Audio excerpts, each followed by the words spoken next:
Hello, hello, and good morning. Welcome to Friday again. Well, Eric's so impressed with Friday, he's already gone to sleep. As always, if you are watching, pop your name or a hello or anything really in the comments so that I know that I'm not sitting here all on my own, which is a possibility, of course, and I'll just happily waffle on talking to myself. Good morning, Maria. Good morning. Friday, heading for the middle of September. Good morning, Sue. Good morning, Eva. Welcome, everyone. Good morning, Luna. Do you mind? We're on the telly.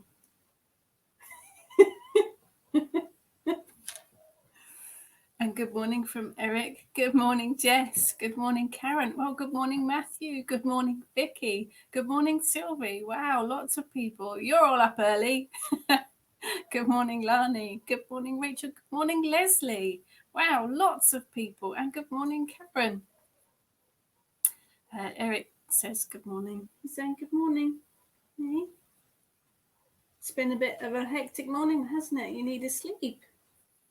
Expect you're exhausted.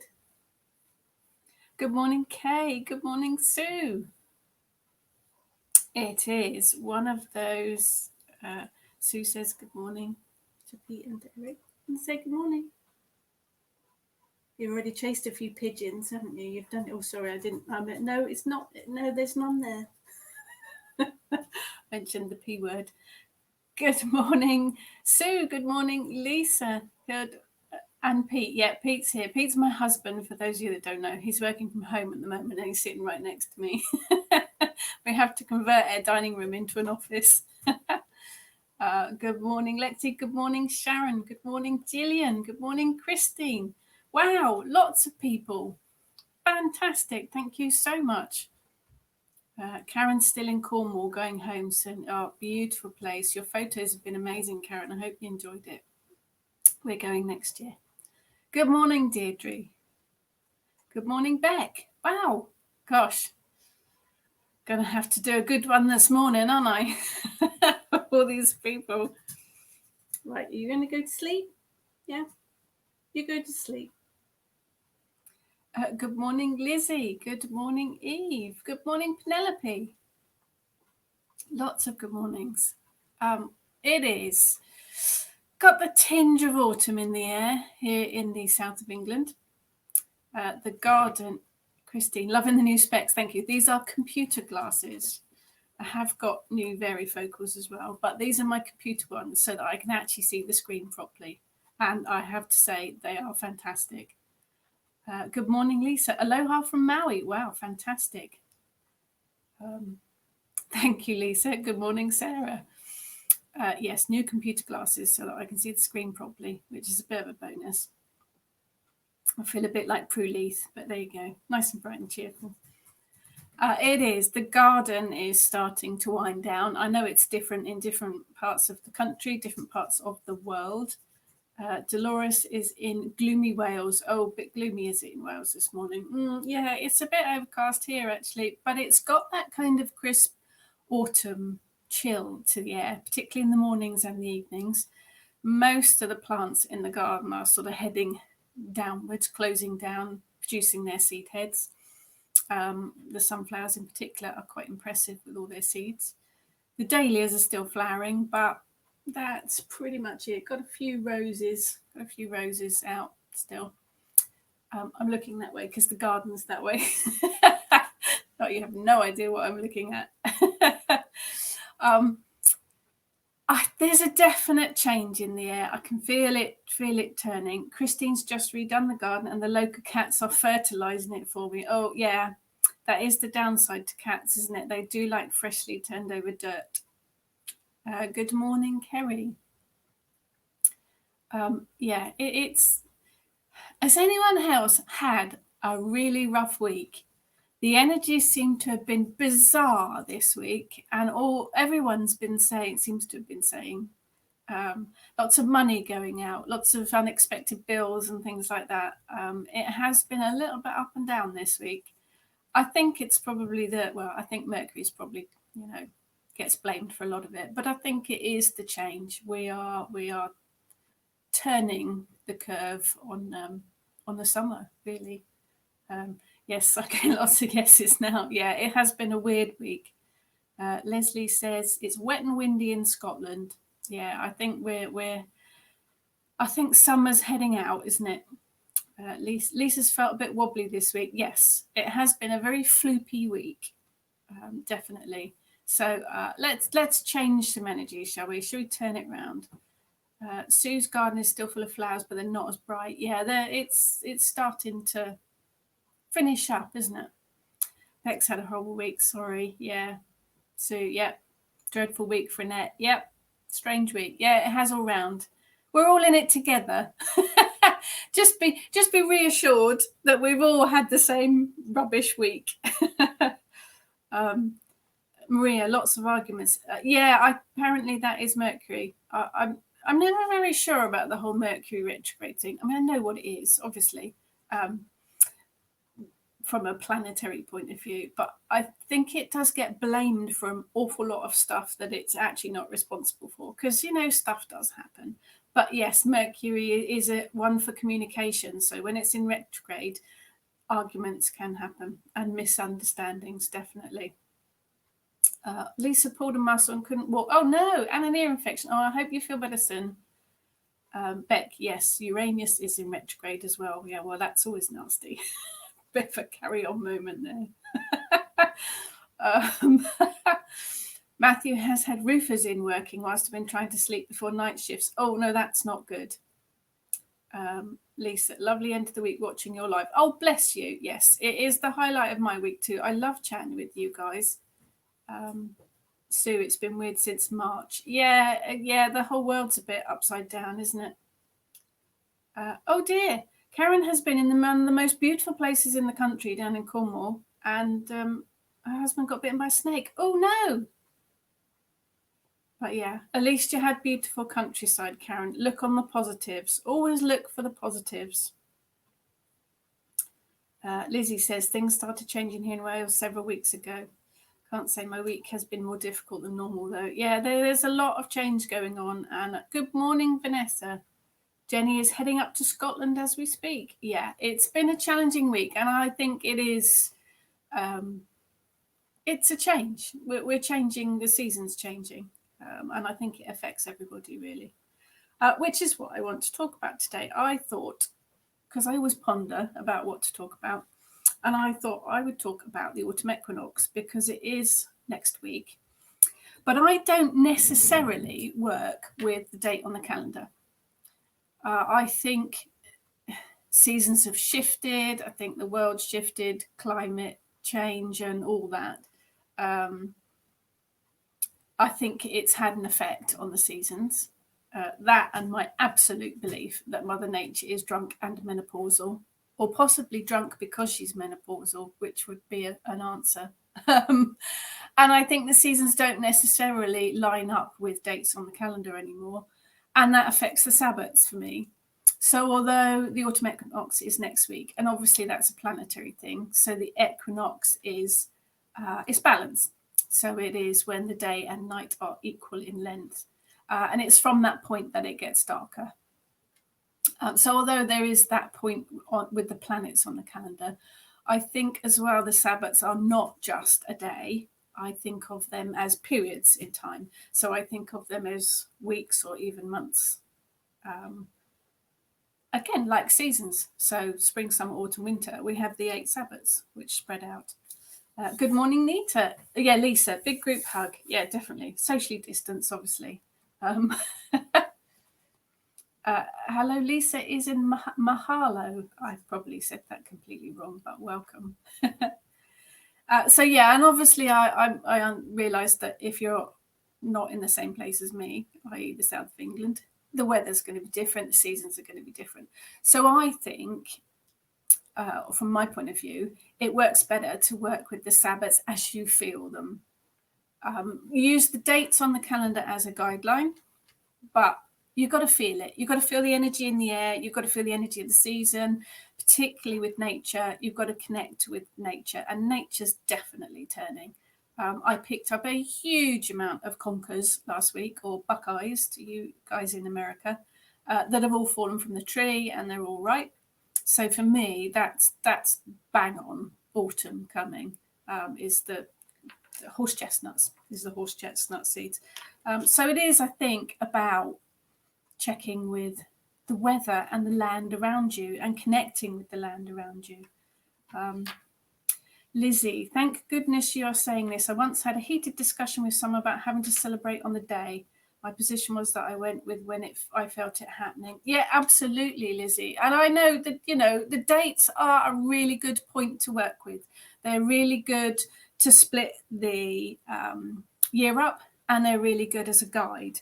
But I think for me, it is a season. It's a Sabbath season.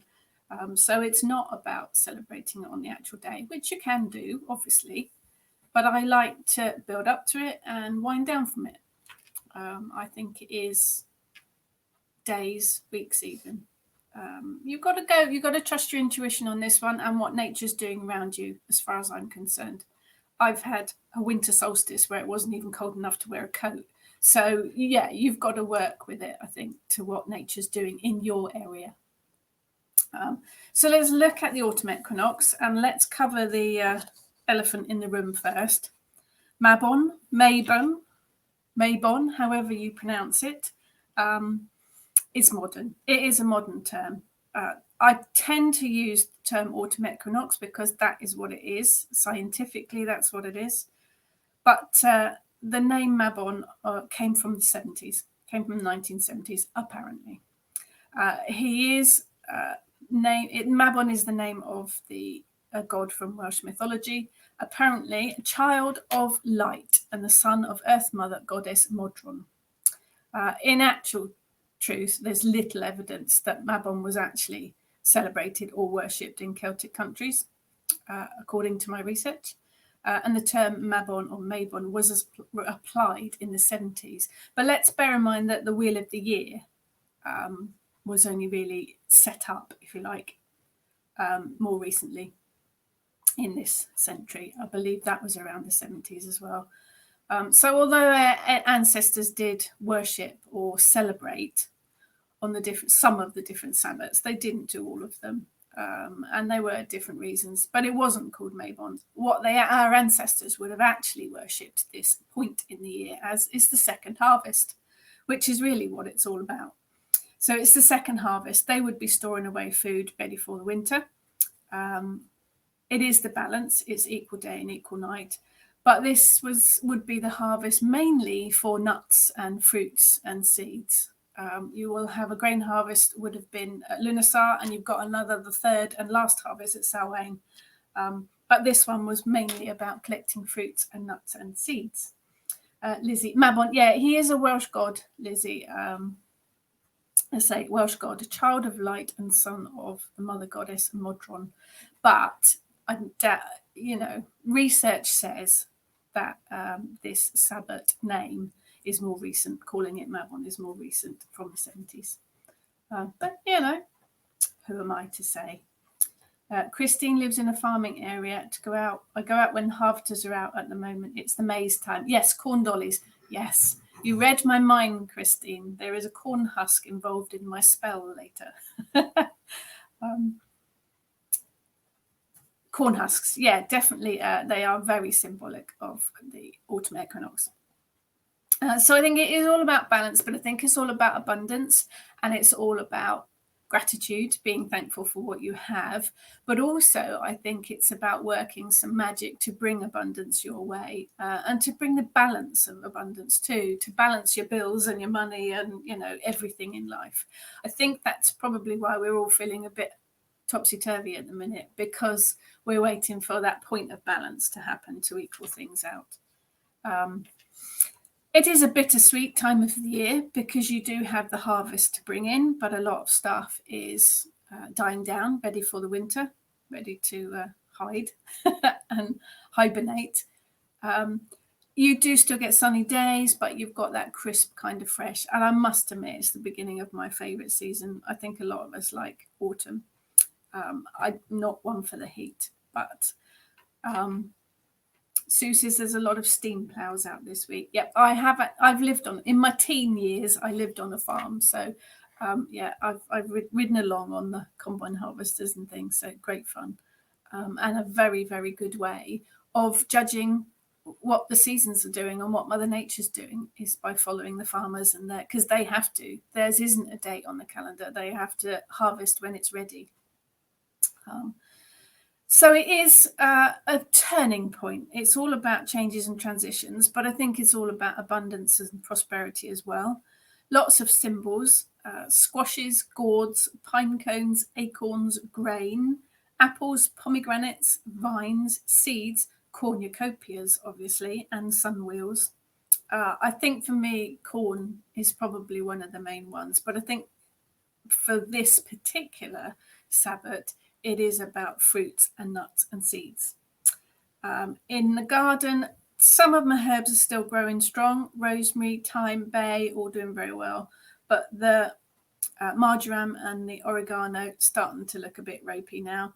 Dahlias, asters, chrysanthemums, they're all flowering still, but the other stuff is sort of on the wane.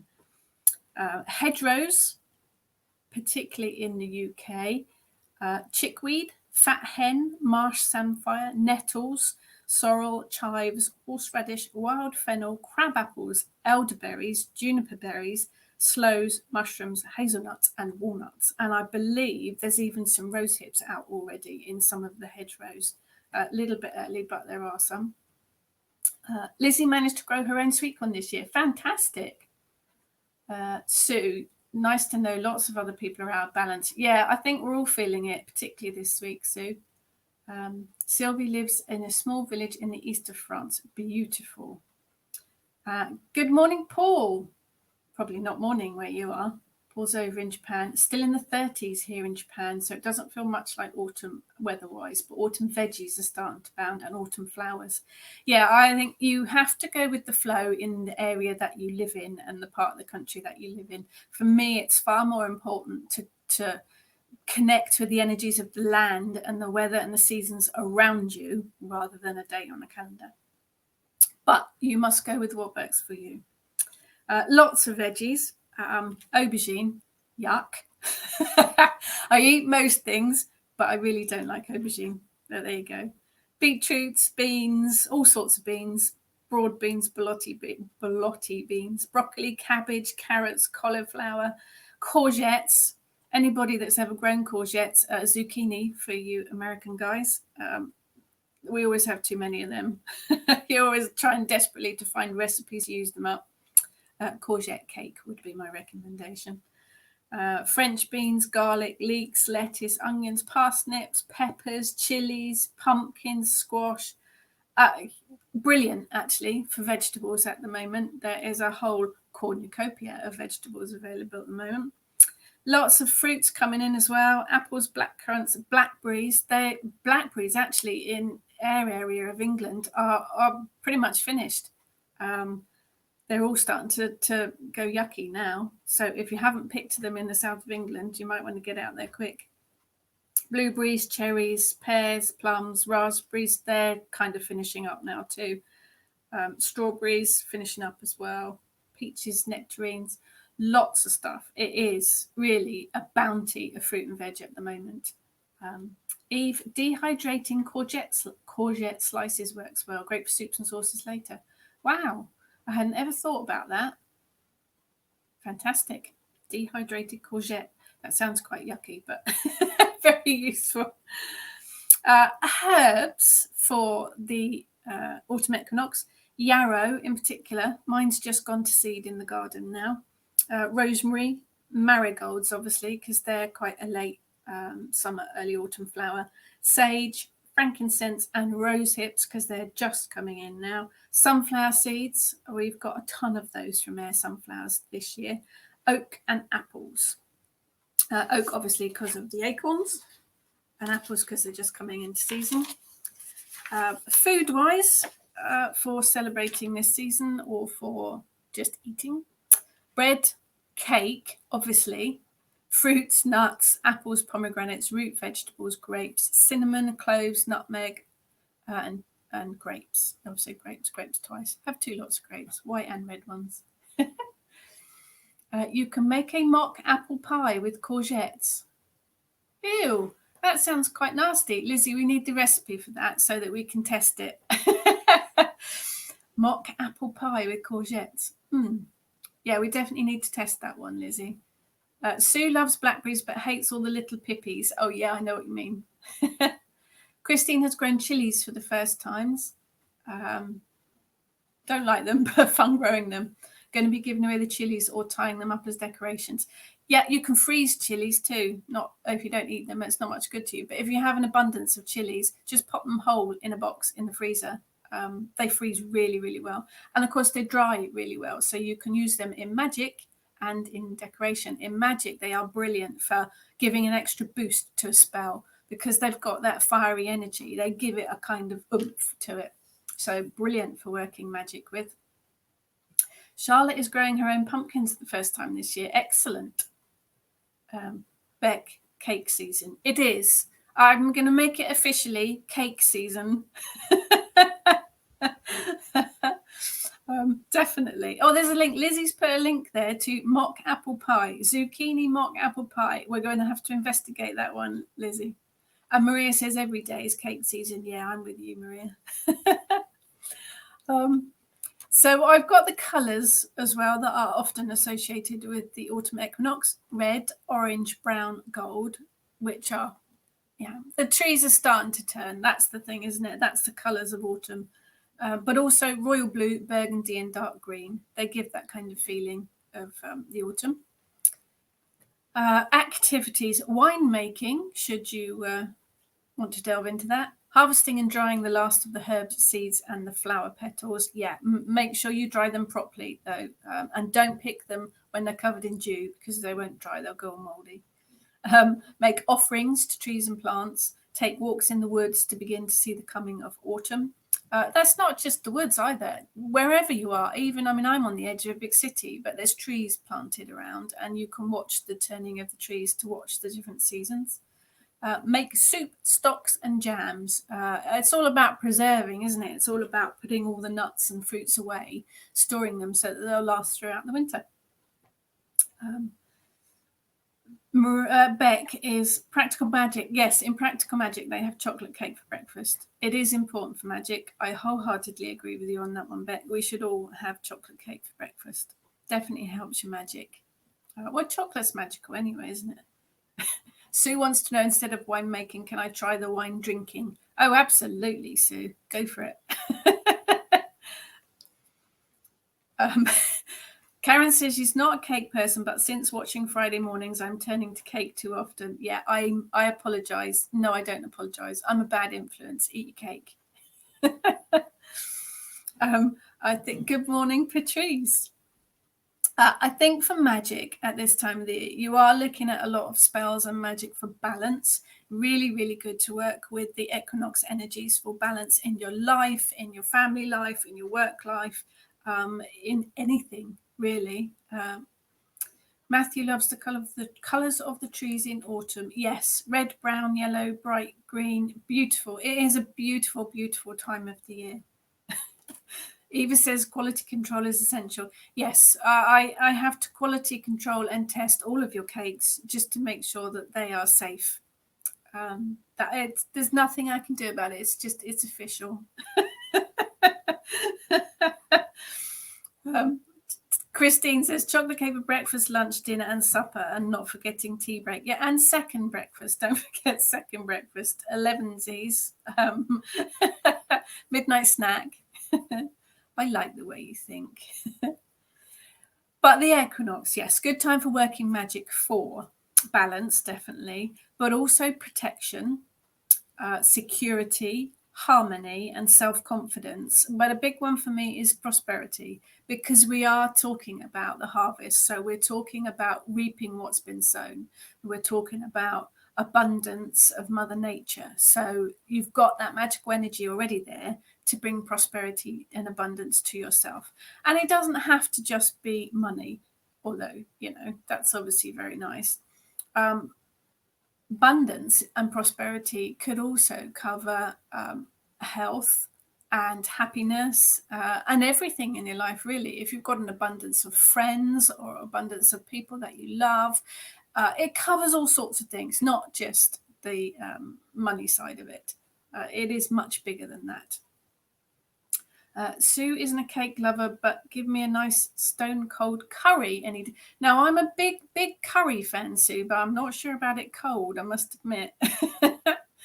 Yeah, I'll leave that one with you, please. Anita loves just food. Yeah, I'm with you, Anita. It is, what it's all about, really. Lizzie says, Alban Alfred. Obviously, I need a curry or some cake or something. Alban Elfed is what the time of year is called in Wales. It's actually the Druidic name, Lizzie. Yes, Alban Elfed. Oh, dear, Elfed. Albanelfed. It is the Druidic name for the autumn equinox. Same season, same celebration, different name. Emma, what herbs and resins do you suggest for prosperity and abundance in spell work? It's funny you should mention that, Emma. I have a list for you. I have got some notes here today because there's quite a lot to cover. Let me find them for you. What herbs? You can use any of the herbs I mentioned earlier. So yarrow, rosemary, marigold, sage, frankincense, rose hips, sunflower, oak, or apple. But let's have a look. Let's put that up there, and then you know what I'm talking about. So from Magical Herbs and Plants, prosperity. Let's have a look. This book, actually, and I have to give you a thank you, this one is a handful of copies away from becoming a bestseller. So big thank you to you guys for purchasing it. It is very, very close to the bestseller level.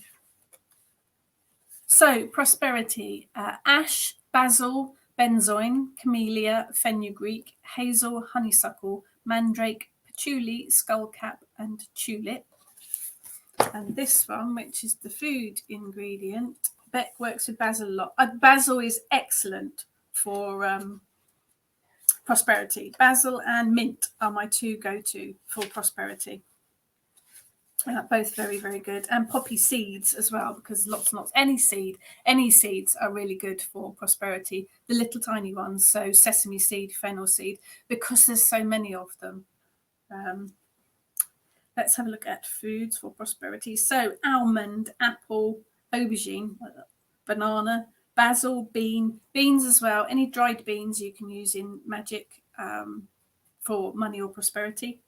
Bergamot, blackberry. Obviously, if you're working a spell and you're making a spell pouch or something, you don't want to put fresh blackberries in. Use the blackberry leaves for that. Brazil nuts, cabbage, cashew, chamomile, chestnuts, chicken bones, chocolate, clover, coriander, corn. Corn's another really good one. Abundance, prosperity, associated with the autumn equinox. So that would be spot on. Cumin, again, cumin seeds, elderflower, ginger, honey, jasmine, macadamia nuts, all the nuts really. Maple syrup, mint, nasturtium. I think nasturtium again because of the seeds. Nutmeg is absolutely brilliant for prosperity. Really, really good. Oats are another one. Porridge oats, really good for prosperity and abundance. Peanut, poppy seeds, pumpkins. Rice is another really good one that I use. Obviously dried rice, because cooked rice would be very squishy. Sage, sesame, sunflower seeds, again, very seasonal, connect with the autumn equinox. Really, really good. Wheat, again, there's that connection. And tea, black tea as well, is really good for prosperity and abundance. So hopefully that's helpful, Emma. I will put up links to blogs. There's blogs with all of those on as well, and I will be doing one for this. Thank you, everybody, about the book. Yes, it is. Yes, Karen, it's a brilliant book and has guided my gardening venture this summer. Excellent. Karen's redesigning her garden. I'm looking forward to see more photos as you go along, Karen. But yes, thank you, guys. That's absolutely brilliant. So there's lots to choose from. There are lots, Emma. There are lots and lots. But as always, I would say go with what you associate with it. Just because I use basil and mint as my go-to for money doesn't mean you're going to associate it with it. Trust your intuition and trust what you have in the cupboards. Because as a kitchen witch, use whatever you've got to hand. Don't buy fancy, expensive ingredients from the other side of the planet. Use whatever you've got that's close to hand and what you associate with it. You can make powerful magic with the contents of your kitchen cupboards. So give it a try. Lexi, prosperity. Yes, one of my herbal tea recipes for prosperity is called Prosperity EA. I'm sorry, I apologize. But also for working magic, you've got the energies. So it's about working, it's about putting some effort into making things happen, but it's also that balance. It's that balance of resting as well and relaxing. You cannot work 150% and not rest because you will burn yourself out. So it's about getting the balance. And I am actually very aware that my husband's eyes are boring into the side of my head now because I'm absolutely rubbish at getting that kind of balance. But you have to look after yourself as well. Organize and declutter. I must admit, I have been doing that this week. I've got that kind of itch to clear stuff out and clean stuff out. The whole magical cupboard's been cleared out and cleaned out and odd stuff thrown away. Reap what you've sown. Hopefully you put some things into action earlier on in the year. This is the time of year to reap them, to finish them up, or to give them a boost if they've been working really well. Have a look, or if they haven't, have a look and see what you can tweak to make them even better.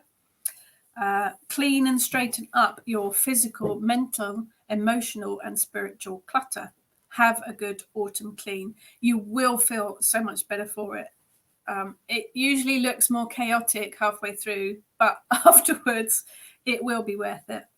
I think it's good to clear out your magical areas anyway on a regular basis to keep the energy flowing through.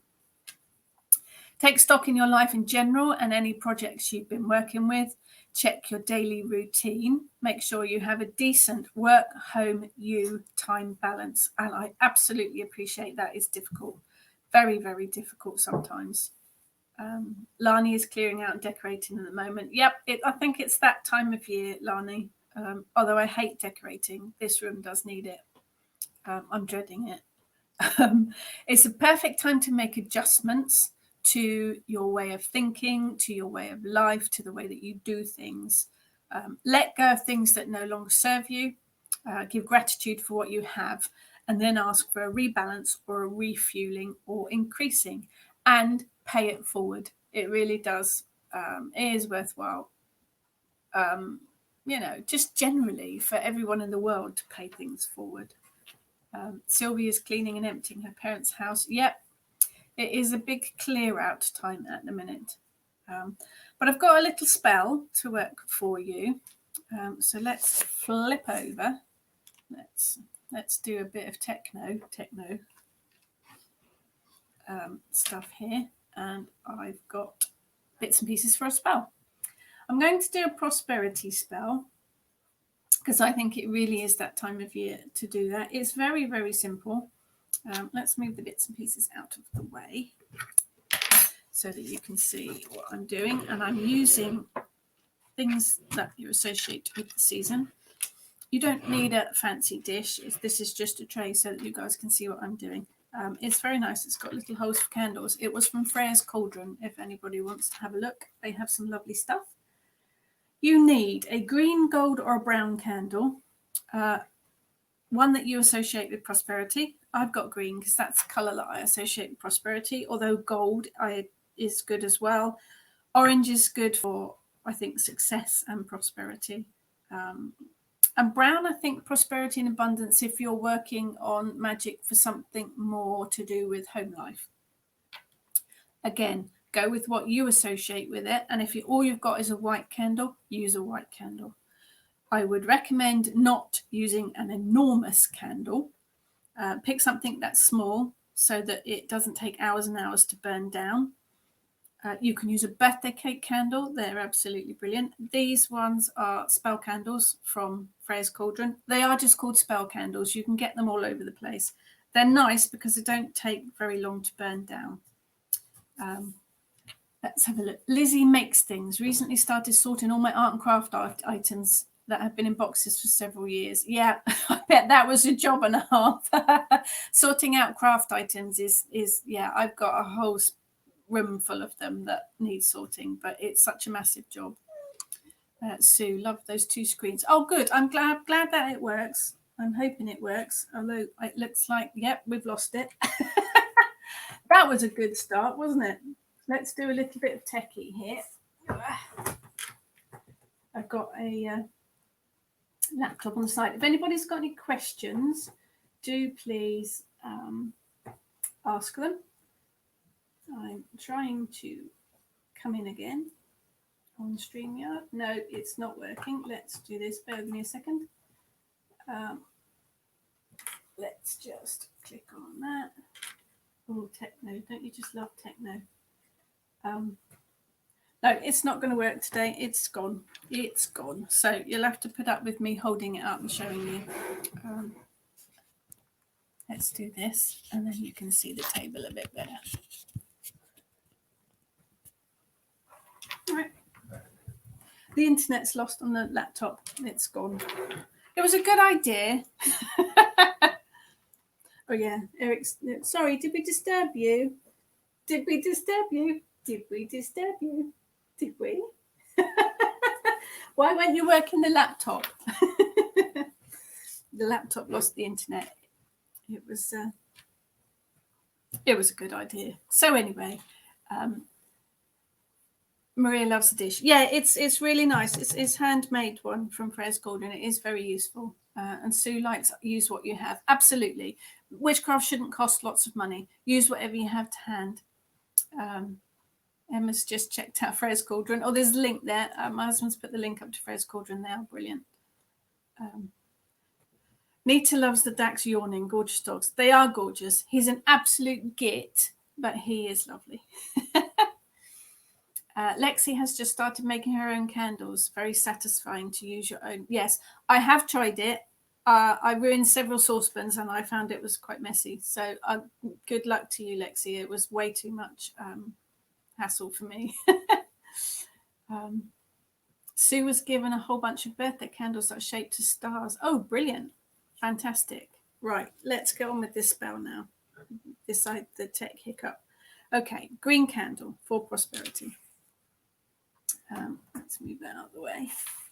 An essential oil, not essential oil, not essential. This is optional whether you want to use it or not. Again, from Freya's Cauldron. Honestly, I'm not on commission. They're just brilliant. This is Scots pine. Pine is brilliant for prosperity. That's another go-to as well. So pine, I've got pine oil, but you can use again what you've got or what you like to use, what you're drawn to. Herbs of your choice. I have in here a mixture of herbs. I have mint, clove, red clover, and sesame. All really good for prosperity and abundance. And I have just crushed them up a little bit because I'm going to dress the candle with those. You also need a small knife or a pin. It's a tattoo needle from, I had some wonderful ritual tattoos by the lovely Susie. My bees on my arm are my rich tattoos. And she gives you the needle afterwards. And it's absolutely brilliant for carving on the candles. So that's brilliant. Vanessa, how do I lose the subtitles? I'm assuming you're on your phone, Vanessa. I don't actually know. There'll be a little jiggle somewhere that you can press or tick or unhook that will lose the subtitles. I'm not sure how it works. I don't use the phone very often for lives. Google it. So you need something to carve it. You also need a slip of paper, a leaf, an autumn leaf, or, and I've got, it's a bit bright, I've got a corn husk, a dried corn husk. If you buy your sweet corn from the farmers markets, I get mine from Riverford Veggie Box. They come with the husks still on, and you can just peel them off, lay them out and dry them. And they become like, it makes me think of papyrus. So you can write on it. So I'm going to use that in my spell as well. You also need a fireproof dish. So I have my little cauldron here, which obviously has some remnants in it. See, this is Bad Witch. This has remnants in it from something that I worked before. See, I'm not perfect. Honestly, I'm not. That should have been chucked out ages ago. You need a pen to write on your paper, or you've got to get a pen. Lizzie says bay leaves work well. Yes, because they're big, aren't they? Any big leaf. Emma says tattoo needles. Yeah, and I like using the tattoo needle because it's mine. It also brings in a bit of blood magic. Because it's been tattooed on me, it brings in my blood. So it brings a lot of a personal element to the magic. So they are brilliant. If you haven't got, not everyone's got a tattoo needle to hand. You could have a needle or a pin or a very sharp knife, a little vegetable knife with a point. Whatever you want to use. Yes, and your cauldron. So take the candle. I'm going to carve into it. Now you can carve the initials of the person that you want the money to come to, or abundance or prosperity to come to. If it's money you want, you could carve, I'm going to carve a pound sign. You could carve a dollar sign, whatever you associate with money. So I'm going to carve a pound sign, and hopefully you'll be able to see it. It doesn't need to be fancy. You can even type the word abundance or money. I don't know if you can see that, just about. Get that carved in there. So then you've made your intent. Dog's providing a bit of a show off to the side. Beck says, yay, Riverford. I got a free butterfly cocoon in my sweet corn last week. Oh, wow. Yes, I love Riverford. I love the veggie boxes. They're fantastic. So I've got my oil here, and I'm going to just dress the candle. I'm now going to get covered in oil. You can dress it just using your fingers. I like to use a little brush. If you're drawing things to you, I've seen this done 2 different ways. If you're drawing things to you, I tend to put the oil on, brush from the bottom up to the center.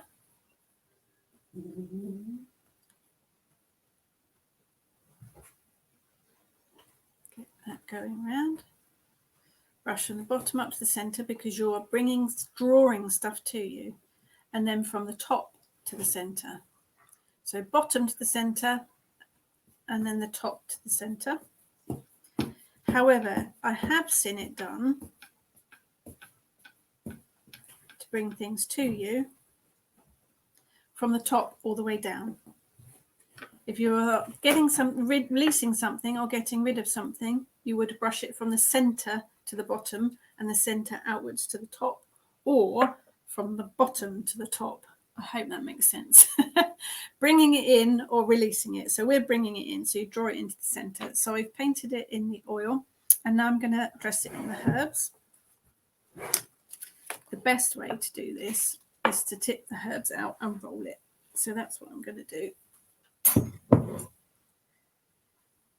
So then you just literally roll the candle in the herbs, and I'm rolling it to me, rolling it towards me, because I want to bring that energy in. So I'm rolling the candle towards me. So there is your dressed candle, dressed with the oil and dressed with the herbs. And there's your candle all fully dressed. Yes, Sue, you have reminded me, right, the candle will, if you let the candle burn out, with the oil on, it will flare and spit. With oil and herbs on, it may spit and it may flare. So you want to make sure that it's on a really fireproof surface and you want to make sure that you watch it all the time. Don't ever leave a candle unattended. Trust me, been there, done that, got the burnt altar stuff to show for it. So, Emma, I'd never have thought to include the rolling. Yeah, I like to roll it because if you're bringing stuff to you, you roll it towards you. And if you're releasing it, you roll it away. It's all layers. It all brings layers to the magic. So that's the candle done. I'll probably move that up a little bit so you don't cut my head off. So that's the candle dressed and ready. Christine does hers in the fireplace. Excellent. Absolutely excellent. Brilliant. So now I'm going to, well, of course, you could draw a rune or a sigil on your candle if you didn't want to do just a pound sign or a dollar sign. Now I'm going to write on my piece of paper, my corn husk. Write down your desire, prosperity, abundance, bring money, bring happiness, whatever it is you want to bring to you. Write it down. Write it on your paper or your corn husk. So I've just written prosperity. I don't know if you can see that because the light's very bright. There you go. As you're writing it, visualize it. See the money coming in, see the happiness coming in, see the abundance, see the wealth, whatever it is you want, see it coming in. The visualization is your intent and your will. That is the strong strength and the power to it. So that's done. So you write that down. Then we're going to light the candle. I have matches. For anyone that's seen me before, my lightsaber that I had, I managed to blow it up. So I'm using good old matches today. So you light your candle, and then you need to sit. You need to sit and visualize. See the money coming in. See your intent happening. Put the intent into it. See it happening, and then we are going to burn things because who doesn't love burning things. Emma has an enamel bath that I can leave things in if I absolutely have to, but it does unnerve the husband. Yeah, that's probably one of the safest places, but yes. Sue has a slice of Welsh slate. Brilliant, absolutely brilliant. As long as it is fireproof, that's what we want. So now I'm going to make my husband nervous, I suspect, by setting fire to things whilst sitting at my desk. And desperately hoping that this will actually catch fire. So you set fire to your slip of paper or your corn husk, whatever it is you have. Emma misread that as Welsh cake. You could work your spells on a Welsh cake if you wanted to. So the corn husk is actually going to take a little while to burn, but that's what you would do. And then obviously pop it in your cauldron so that it burns out safely. If you're a bit wary, pair of tongs, always good to have to set fire to things, because you can poke things about with it as well. There you go. So that's your prosperity abundance magic going up into the air to do its thing. I would then leave the candle, leave it to burn out. Bay leaves are good. Christine says bay leaves are good to do this with, as they crackle when burning. This is crackling. It's making quite a pleasing sound. So you've brought in, the corn husks are brilliant because you've brought in the element of the autumn equinox as well. And that's quite a straightforward spell to work for any intent. You just change the colour of the candle, the type of herbs, and whatever intent, you write it on your slip of paper or your leaf. Leaves are really good, and obviously autumn at the moment, there's lots of leaves starting to fall. So let's put that on so that I don't actually set the smoke alarm off, which is another thing you have to be wary of. And then you leave a candle to burn out. Lizzie says, in Portugal, they are burned to cleanse rooms when someone is ill. Yeah, bay is really good for cleansing. Yeah, it's another one that's good for cleansing, like sage, for cleansing and clearing negative energy. So let's just wiggle you up a little bit. Right, I will get the second screen working for next week, I promise. That was the internet that let me down on that one, I think. So that's the spell, and it can be used for all sorts.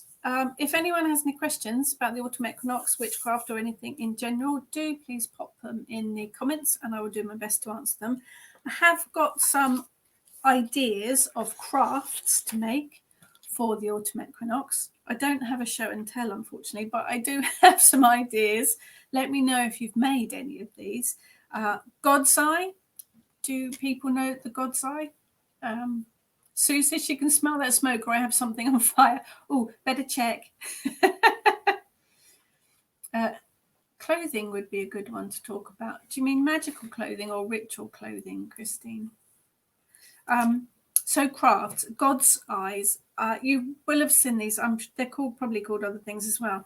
2 sticks of equal length that cross over like that, and then they have wool or thread woven around them, and they tend both. Yeah, that's an interesting one, Christine. I have written a couple of blogs about ritual clothing and wearing clothes as a witch, so I will find the links for you over on my Pathos Pagan blog. But yes, the God's eyes are 2 sticks like that. And you weave. You can do a Google if you've not made them before. Beck says, yes, made them with the kids. They are great fun to make with the kids. You can do them with lolly sticks. That's an interesting one from Karen. Starting to harvest rose hips from the garden for the first time. What can I use them for? Rose hips are really useful. We used to use them as kids to break them open and take the little fairy bits out the inside and make itching powder. Not that I'm recommending that's what you do with them.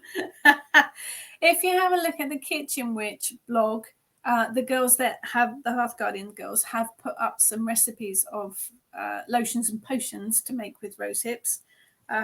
You can dry them and string them onto thread to make things to hang in your house. Rose, they carry the magic of rose, and rose has huge amounts of meanings and intents. So love, obviously, but psychic powers, healing, luck, protection, peace, mysteries, knowledge, dreams, friendship, death and rebirth, and abundance. So really, really good. Very feminine energy, and the element of water as well. And they're ruled by Venus and the moon. So they are very feminine energy. But rose hips themselves can be made into a tea. You make them into herbal tea, but you can make little wreaths or bracelets, necklaces, hanging things, prayer beads. Once you've dried them, you can string them all up and hang them around the house for things.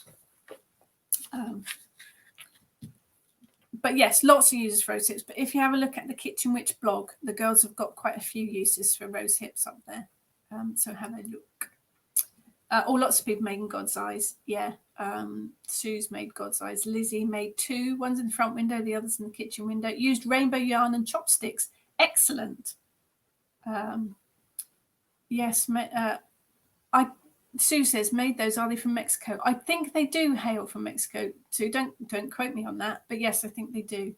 It is similar to a Bridget's cross, Maria. It's a similar kind of shape, but do Google it because they're really straightforward to make, and they are such fun to make as well. Emma used to make rose hip wine. Oh, good morning, Teresa. But yeah, you can string the rose hips, dry them, and string them on thread and make them into various things to hang around the house, protection or love or that kind of thing. But yeah, do have a look at the Kitchen Witch blog because they've got lots of things on there. The other thing to make is apple candle holders. They don't last forever, obviously, but if you take an apple, rinse the fruit and dry it, you can actually do it with all sorts of things. It doesn't have to be an apple. It can be made with little pumpkins as well, or turnips if you're feeling very strong. Give it a bit of a polish to make it nice and shiny, and then use a knife or a corer just to make a hole in the top. Sprinkle a bit of lemon juice on it. Stops it going brown quickly. Pour out the lemon juice, dry the inside. You can put fresh herbs inside the hole, rosemary, thyme, anything like that.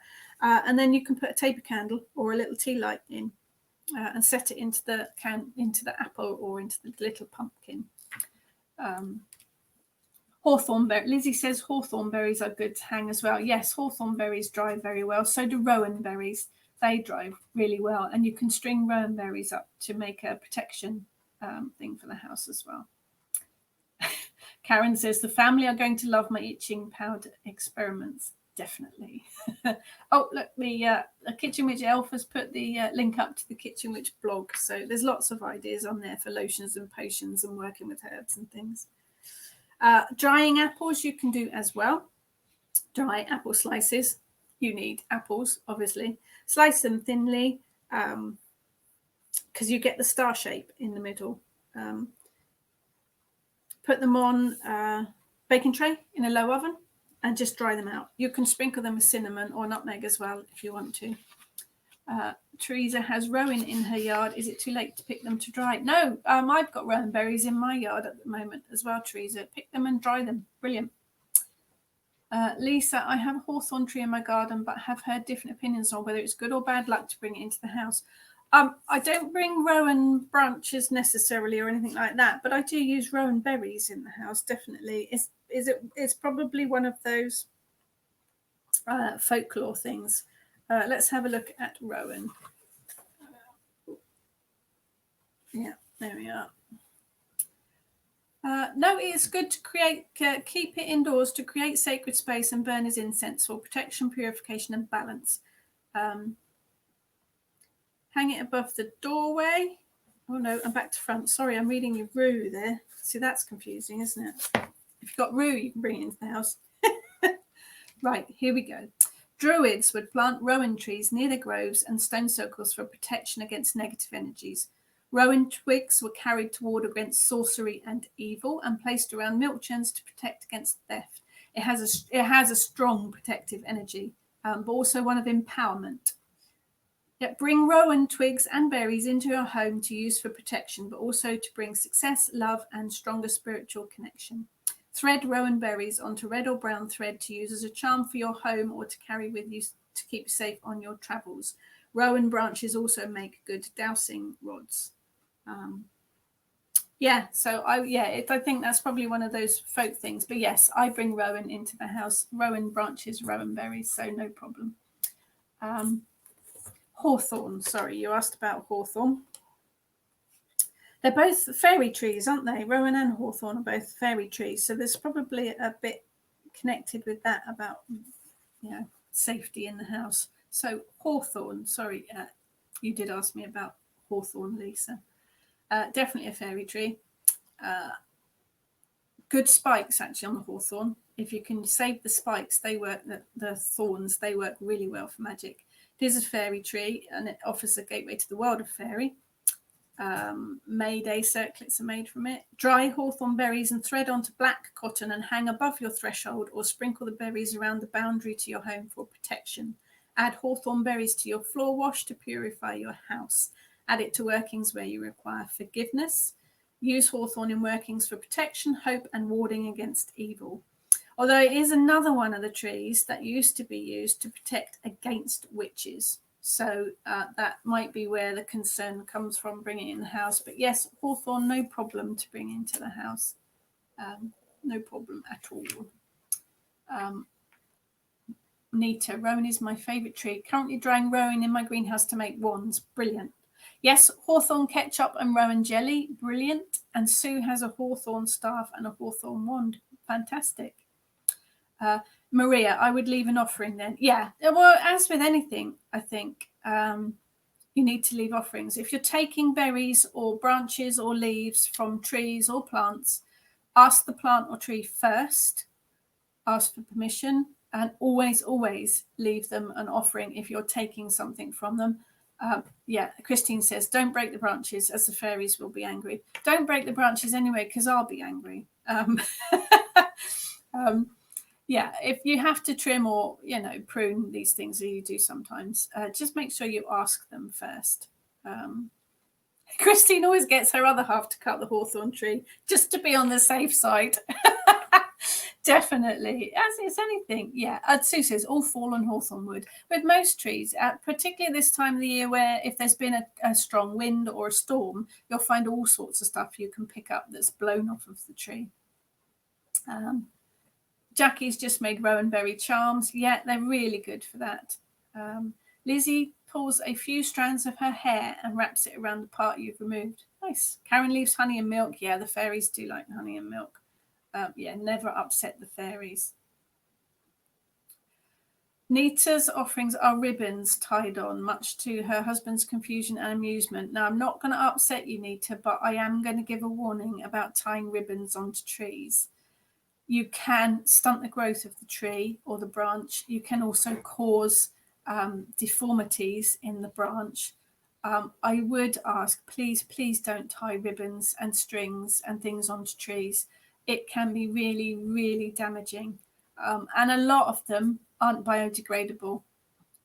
So even if they are, it can stunt the growth of the branch. I've seen so many trees where the branch has actually grown over the ribbon or the string, and it can cause all sorts of infection. So I would ask, please don't tie things onto trees or leave candles or anything that's not biodegradable. Do something that's natural, and leave, plant food or water or something that's not going to upset the balance of nature, basically. Sorry, lecture over. We'll go back to crafts. Drying apple slices. Don't forget them. I have my dried apple slices are quite dark because I forgot them. I left them in the oven far too long. But if you've got dried apple slices, you can make an apple wreath to hang up. And obviously, apple has a huge amount of magical properties and is very seasonal. You can tie them onto using florist wire or even an old coat hanger, make them into a wreath, or just thread them onto string and hang them up. You can do a similar thing with leaves, with lots of fallen leaves starting to happen. You can do it with artificial leaves if you prefer. Piece of cardboard, cut a hole in the middle so that you've got a wreath shape, and then you literally just stick or tie the leaves around the circle of card, and you've got a wreath. You can add glitter, obviously, if you want to. Okay, Nita says they're tied loosely and bio and checked regularly. Yeah, I have to admit, Nita, I wouldn't do it myself, but yes, if you keep an eye on it, I would find a better way, to be honest. But you've got to go with what, it's your pathway. I'm not going to lecture people. You have to do what you feel is right. You can make a pine cone bird feeder. The birds love these. There are tiny little seeds within the pine cones. And if you add peanut butter to it as well, they love it. Use a knife, push the peanut butter into the little openings in the pine cone. Roll the pine cone in birdseed, pressing the seeds in as much as you can, and hang it up in your garden.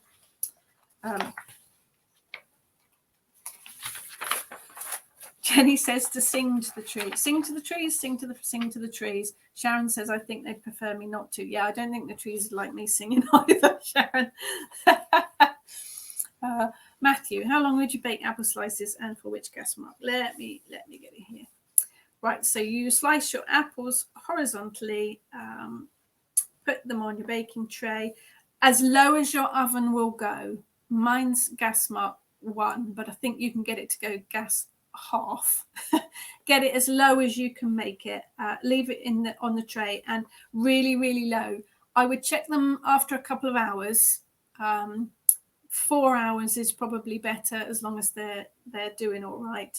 I actually left mine in for something like 8 hours, and they are very dark. So yeah, depending on how your oven is, the lowest it can go on your oven. So mine's about a half, I think, in gas oven. But yeah, check them every couple of hours. But normally it's 4 or 5 hours. It actually makes the house smell lovely. It smells like Christmas because you can sprinkle cinnamon on it as well. Thank you, Maria. Sylvia, do you use normal peanut butter or bird peanut butter? I didn't know there was such a thing as bird peanut butter, Sylvia. So yes, normal peanut butter I use. Lizzie says leave the door open slightly as well. I'm assuming that's when you're drying the apples. I haven't done that, but yes, that would work to cool it down a bit, make it as low as possible. Sue bought a jar of peanut butter the other day. It's so hard I bend a spoon trying to get it in. Yes, now you know what to do with it. Pine cone feeder. Sue's making apple crisps. Yeah, I don't eat them. I use them in magic, but yes, you could eat them. Definitely. You can make a leaf garland as well. So with your dried leaves, string them onto cord or ribbon, and you can make a garland. Leaf bunting, you could call it. So yeah, that's it really. I'm going to pull a quick card. I pulled a quick card for Sue because Sue will tell me off if I don't do a flower magic card. Jay says, be careful if you have pets. Yes, never ever put out any of these berries, dried leaves, dried anything where the pets can reach them, because some of them can be quite toxic. So I'm just going to pull a flower magic card because otherwise Sue will tell me off. I did prepare it today. I got hollyhock, which is fruitfulness. Hollyhocks are magnificent. If you can grow them in your garden without getting them covered in rust, they are absolutely fantastic. I don't know if you can see the woman on there. There is a cornucopia there. She's got lots of bits and pieces there, bless her. So let's have a look at hollyhock. Hollyhock. Whatever you're working on now or about to embark on will bring you lots of lovely goodies. In order to reap, we have to sow first. All that arduous work that you have put in will pay off. But there either has to be a huge amount of graft or there is about to be. You only get out of something what you put into it, and that goes for absolutely everything. The harder you work, the more fruit you will see at the end. Everything runs in a cycle, and all the time the wheels are being greased and the parts are being oiled, it will continue to function and keep on producing for you. A tended garden will grow successfully. Keep feeding, watering, and deadheading, and the harvest is yours for the plucking. I actually keep the seeds of hollyhock. Use the seed pods in fairy magic, but also to symbolize a full purse and any wealth and abundance workings. The flowers carry the magic of being uplifting, so can be used in workings for positive energy. Add flowers to any spell work for death and rebirth, and use the flower to represent the heart chakra. The hollyhock bud can be fashioned into a poppet by stripping off the green sepals and then sticking the stem of an open flower in between the overlap of the bud's petals. It makes sense if you actually see it done. It is associated with the goddesses Ceres and Demeter and the first fruit harvest of the year. Ancient Egyptians used the hollyhock to make the flowers into wreaths to adorn mummies, so it has a good death and rebirth connection. Seed pods are often called fairy cheese as they look like little tiny wheels of cheese. And they do. They look like little purses or little wheels. They are brilliant to work with. But that's your hollyhock card for the weekend. Reap what you've sown. Beck has beautiful hollyhocks in pink and yellow. Fantastic. We've struggled with them in our garden because they do get hit by rust all the time. Hello, Melody. I'm glad you found me. Emma has a churchyard full of trees. I'll have to go and figure out all the different types and gather leaves. Yes, do identify things first, obviously. Make sure you know what you're picking or collecting or using. Paul, another thing I do sometimes is make a corn husk doll for the equinox. Brilliant. Yes, make a corn husk dolly and keep it, and then you can burn it later on next spring. But yes, corn husk dollies are brilliant fun to make. Sue says, every card I've pulled this week has told me you can do it. Get your head down and carry on. Well, this card is telling you now, Sue, you're reaping what you've sown. So get on with it. We can all do with a bit of abundance, but it all takes work. Very little actually lands up in our laps without us having done anything. So yeah, you do get what you work for, really. Lani says, Flower Magic Oracle cards are an amazing deck to work with. Love them. Oh, bless you. Thank you, lovely. And Lisa's off. Yeah, mahalo for sharing. 11 p.m. and your eyes are crossing. Good night, Lisa. Good night's sleep for you. So that's sort of my take on the autumn equinox. It might not work for everyone. It might not be the same for everyone. You have to follow your own pathway. You have to do what works for you. Absolutely what works for you. We have actually an autumn equinox open ritual, online ritual, next Sunday, she says, because she didn't write it down, the 20th, in the Kitchen Witch Facebook Coven group, open to everyone. That's myself and the Hearth Guardians are all going to lead an open ritual for everyone. Details are on the event in the Kitchen Witch Facebook group. Thank you. The elves have put up the link below there. All the details are on that link, and there's a spell if you want to prepare bits and pieces beforehand to work the spell along with us. You don't have to. It's entirely up to you. We will be taking you through it step by step on the day. As always, every Wednesday on the Moonbooks Facebook page, different authors each week. We had a lovely lady this week talk about Persephone. Got another author next week. Eva, is there anything we need to prepare before the ritual? If you have a look on the link, Eva, it tells you what bits and pieces you need if you're going to work the spell along with us. But you don't have to. You can just rock up and watch us and listen to us. It's entirely up to you. But all the details are on that link event. And I think that's about it until next week, really. Thank you so much, guys, for joining me. You guys are absolutely fantastic. And it is the highlight of my week to chat with you all. It's fantastic. It's a bonus of madness in the world at the moment to connect with you guys on a regular basis. If anyone has any questions afterwards that you think of that you didn't think to ask, just message me. Always happy to answer questions. The Kitchen Witch Facebook group is there if anyone wants to ask questions about things in general as well. And if you want me to talk about anything specific, then just let me know and we will. Emma, do we need to be members? You need to join the Kitchen Witch Facebook group. Just find the group, send a request, and we'll let you in.